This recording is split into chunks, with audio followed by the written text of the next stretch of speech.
Assalomu alaykum aziz obunachilar. Bugun sizlarga Sauis oilasining eng chaqqon ukasi yangi S6 PHEV gibridni ko'rsataman. Model uz testdan muvaffaqiyatli o'tdi va endi rasmiy dilerlarda sotuvga chiqadi. Bu crossover 1.5 turbo GDI dvigateli va 2 elektromotorga ega. Umumiy quvvati 300 ot kuchi, 0 dan 100 gacha 708 sekund.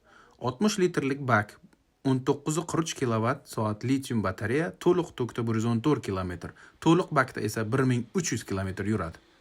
Dizayniga qarang. LED va adaptiv chiroqlar, ulkan panoramali tom, 20 dyumli quyma diskalar, qoraytirilgan oynalar.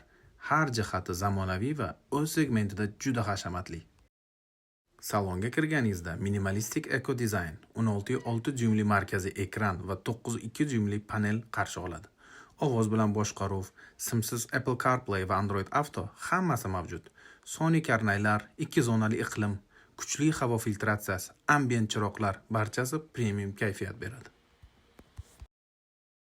Yo'lak nazorati, masofa nazorati, tirbandlikda va trassada moslashuvchan kruiz nazorati.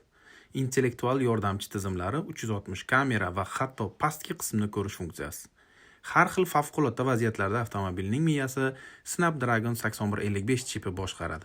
Tez va silliq.